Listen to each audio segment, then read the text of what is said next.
I bought a Harley Evolution chopper about 6 months ago. Now the question is, do I regret it and do I wish I bought something else? I've owned over 30 motorcycles over the last 20 years, ridden a lot of others, and built, repaired, and chopped even more. But my latest purchase, the Harley Evo chopper, I've been stress testing it for the last 6 months-ish. And now I feel that it's finally time to throw this piece of shit in a dumpster. Or will I immortalize this motor as Harley's greatest engineering feat of all freaking time? Maybe. Regardless, today I am going to be sharing with you why I chose this motorcycle, what's been done to it in regards to customization, whether or not I regret buying it, and the reasons you should or should not consider this bike, both from a riding and engineering standpoint. And no, this is not a paid review or any of that shit. I'm actually the last person Harley would pay to be making this video. I actually bought the bike with my money because I wanted to, and there are no sponsors or any of that trickery nonsense here. This is just my personal opinion after owning the bike for a while. And since there are no sponsors, I want to ask you to like this video because it helps the channel out a ton. Way more than you might actually know. It actually lets me know the hours I freaking spend doing this shit are not totally meaningless. And as a way to say thank you, here's a picture of a married unicorn couple on a bagger. So why did I choose the Harley Evolution chopper as my next bike, and was it worth it? Since the day I heard of the Evolution engine, it's usually been spoken about in a manner of respect. It's literally the Dave Dravecky comeback story of the motorcycle world. Harley had just bought their company back from AMF, which is the dark ages of Harley, and they had to come out swinging with something amazing. So they unveiled the Harley Evolution Big Twin and Sportster. Now the Big Twin was made from '84 all the way up to 2000, and the Evolution Sporty went on for another 20 years. It actually enjoyed 36 very strong years of production. Some of my first riding friends actually had Evolution choppers, and you know, they were never the guys stuck on the side of the road.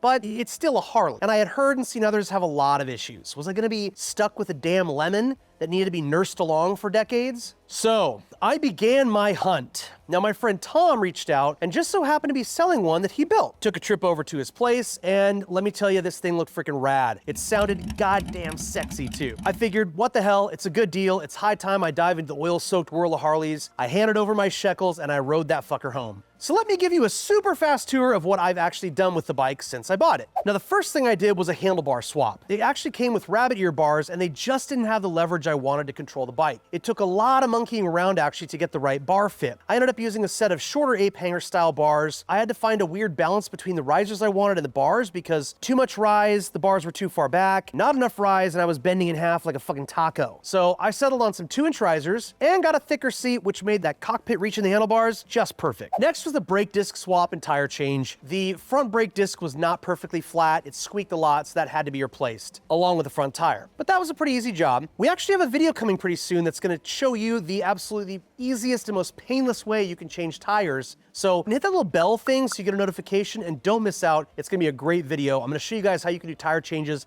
at home. Next thing I tackled was the throttle cable and clutch cable replacement. I actually had to swap out my throttle and clutch cable because they were way too short with my new bar setup. I discovered the joys of swapping out a clutch cable on a Harley. Exhaust has to be loosened, kicker cover pulled off. Don't lose the 3 magic balls. Honestly, changing a clutch cable on a Big Twin blows ass. Honestly, on a Honda, I can do both throttle and clutch cables in about 20 minutes. But Lord have mercy on my soul, my freaking clutch cable change took 2 weeks. Oh yeah, just wait till you hear the Pandora's box my clutch cable open.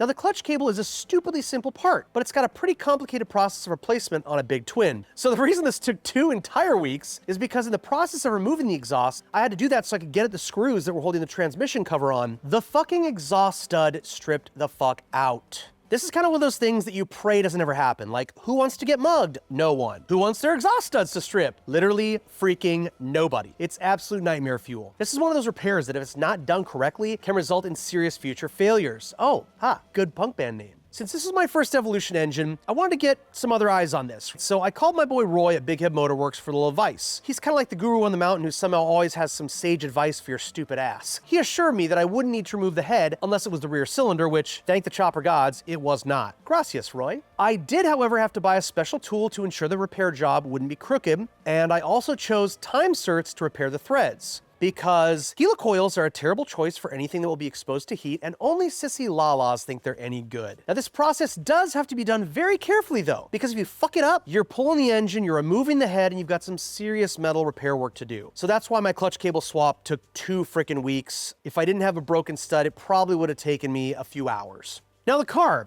I went from CV to Super E. Now I haven't spent much time on that CV carb, even though all the Hondas I work on run essentially the same thing, so I'm gonna come clean here. I didn't have to take time to dial it in because I found a smoking deal on a S&S Super E, and I had heard these were the bee's knees. So I found it for a good deal, I jumped on it right away. It was a new in the box, 90s era Super E, never used. So I learned they also need to be supported, or the weight of the carb will put a lot of stress on the intake manifold. I bought 2 different supports that claimed they would work with my Evo and a Super E, but no. So I actually just had to machine my own, no biggie. It came out great, beautiful brass piece. Another fun thing I learned about the Super E and its matching intake manifold, they require one to find a unicorn variant of Allen key to properly install on the bike. The one thing I didn't like about this carb is how seriously touchy it is. If you're riding on a mildly bumpy road, your hand isn't perfectly still, the slightest movement changes the throttle, and the carb is very sensitive to this. The upside is, when I want the carb to do something, it fucking does it.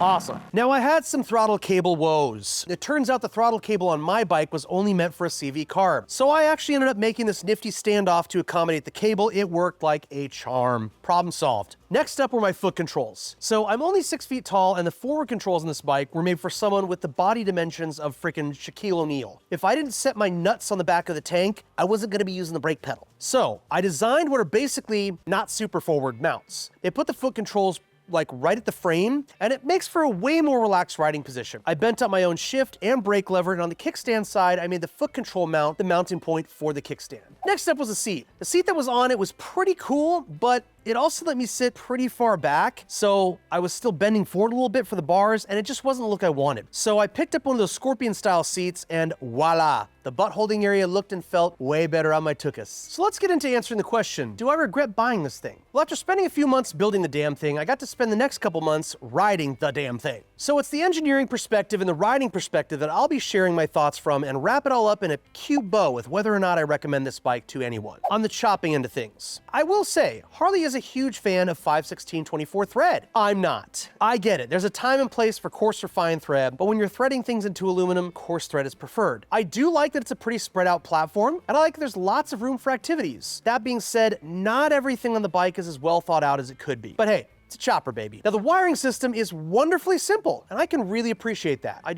done a lot of wiring in my day, and I like the wiring system on this. I also love that the frame rails are level underneath the motor, making it very easy to use a flat jack. So, I recommend this bike as a chopping platform. Yes, it's a Harley. I mean, listen guys, meet your expectations. It is a Harley, but I'm having a lot of fun with it. Now from an owning and riding perspective, if you don't start the bike on a regular basis, it does get cantankerous. Make sure you start at least weekly, and a 30-minute ride a week, bare minimum, keeps it from leaking too much. Yes, it has leaks. They're very minimal though, and I'm not getting any smoke out of my exhaust, so I'm not too concerned at this point. Just plan for a little bedwetting, okay? Harleys are, how should we say it? They're not housebroken. The clutch is definitely a man's clutch and will tire you out pretty fast if you're not used to it, but on the plus side, it's a damn good forearm workout. The bike's got tons of power. First and second gear totally useless, garbage, but the engine loves to cruise. This ride is about as fun as any other rigid frame. I always drop the PSI in my rear tire as a way to have some better shock absorption. But in conclusion, for owners and riders, would I recommend? Yes and no. This one's a toss-up, guys. I have a great mechanical skill set that you might not, and if you don't have mechanical skills and tools, it might not be a great choice for you. Now riding, man, it is a great experience riding, but it's not for the fragile. So be prepared to get a little beat up. It'll put some hair on your chest and put some lead in your pencil. I would recommend this bike for anyone who wants a pretty classically designed motor and trans setup with what is arguably one of Harley's better engineered power plants. An Evolution chopper is definitely not about comfort, but it is about style and performance. Absolute raw, fucking disgusting power. Some pipe burns to prove your bond. I've ridden a few Harleys, and honestly, the sound of an Evo, the engineering, and the simplicity of this platform make it a fucking great option if you've got the balls and a good chiropractor. Bear in mind, my friend, if you've got mechanical skill or the desire to learn, and you aren't afraid of riding an absolutely majestic fire-breathing beast, an Evolution chopper gets a thumbs up for me. But if you've got weak little T-Rex arms and don't want to get grease under your nails, stick to a Tesla. So if you have any questions about this build or any other builds I've done, go to tjbrutalcustoms.com, click the forum button, and get into the conversation now. Peace.